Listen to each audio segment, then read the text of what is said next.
মাই spicy kitchen life চ্যানেলে আপনাদের সবাইকে স্বাগত জানাচ্ছি। আমি ফারজানা হোসেন। আজকে নিয়ে এসেছি আপনাদের সামনে আরেকটি নতুন ব্লগ।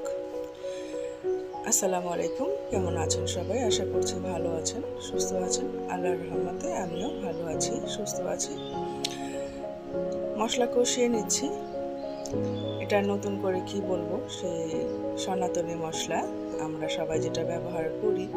তেলের সাথে পেঁয়াজ ভেজে নিয়ে হলুদ মরিচের গুঁড়ো দিয়ে আমি কষিয়ে নিয়েছি। এখন এখানে গরমের সবজিগুলো দিয়ে নিলাম। গরমের সবজি মানে এখানে আমি চিচিঙ্গা, পেঁপে, আলু আর বেগুন ব্যবহার করব। এখানে আমি একটা সবজি রান্না করব। রমজান মাসে আমাদের সমস্ত রকমের মাছ মাংস খেতে খেতে এখন স্বাভাবিক খাবার খাওয়া মনে হয় আমরা ভুলেই গিয়েছি। এর জন্য আজকে একটু সবজি রান্না করছি। এখানে আমি তরকারিগুলো কষানো হয়ে গিয়েছে, আমি দিয়ে দিচ্ছি ভেজে রাখা চিংড়ি মাছ। এটা রান্না প্রায় হয়ে গেল। আমার ভিডিওটি যারা দেখছেন তারা একটি লাইক করে দেবেন আর সাবস্ক্রাইব করে নেবেন। যারা করেছেন তাদেরকে অসংখ্য ধন্যবাদ। আমি তো আপনাদেরকে আগে বলেছি যে রমজান মাসের জন্য আমি প্রতিদিন ভিডিও আপলোড করতে পারছি না। আপনারা আমার পাশে থাকবেন, শুধুমাত্র একটা মাসে তো, তারপরে তো আবার রেগুলার হয়ে যাচ্ছে। এখানে আমি একটু ভেন্ডি ভাজি করব। ভেন্ডি মানে কি, ঢেঁড়স। আমাদের এখানে এটাকে আমরা ভেন্ডিও বলি। ভাজিটা আমি করে নিলাম। এখানেও আমি ভেজে রাখা চিংড়ি দিয়ে দিচ্ছি। এই চিংড়িগুলো আমার ছেলে উঠিয়ে খাবে, এর জন্য ওর জন্যই দিলাম। তো আজকের ভিডিওটা কিন্তু খুব অল্প স্বল্প, খুবই ছোট্ট একটা ভিডিও নিয়ে আমি আপনাদের সামনে হাজির হয়েছি। আপনারা একটু ভিডিওটি স্কিপ করে দেখবেন না।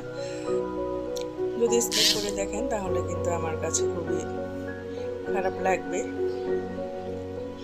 এমনিতেই ভিডিও আমি প্রতিদিন আপলোড করতে এখন পারছি না রমজান মাসের কারণে। চলুন আরেকটা রান্না করে নিই। ভেন্ডি ভাজিটা তো আমার হয়ে গেল। এখানে আমি করব চিংড়ি মাছের ভুনা। আমার সেহরির জন্য মাংস রান্না করা আছে। শুধুমাত্র এই একটুখানি চিংড়ি মাছের ভুনা করে নিলেই সেহরিতে আমাদের খাওয়া হয়ে যাবে, বেশি কিছু করতে হবে না। দিয়ে দিলাম লবণ।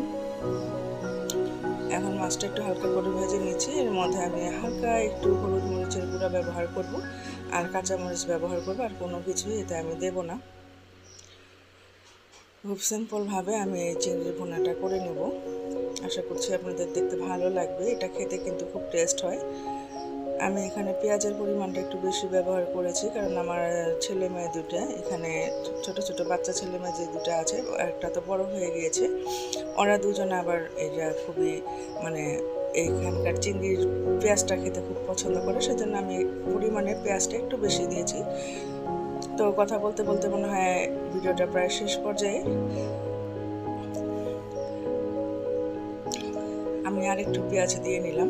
বুঝে বললাম আমার ছোট বাচ্চা দুটা এখান থেকে পেঁয়াজ তুলে খাবে।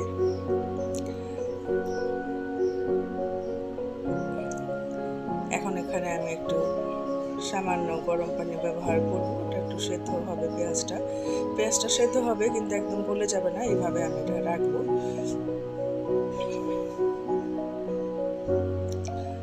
তো যাই হোক, ভিডিওর একেবারে শেষ পর্যায়ে আছি আমি। এটা হয়ে গেলে আমার ভিডিওটা শেষ হয়ে যাবে। ভিডিওটি এই পর্যন্ত দেখার জন্য সকলকে ধন্যবাদ। আমার এটা হয়ে গিয়েছে, এখন আমি এটা নামিয়ে নেব। খুদা হাফিজ।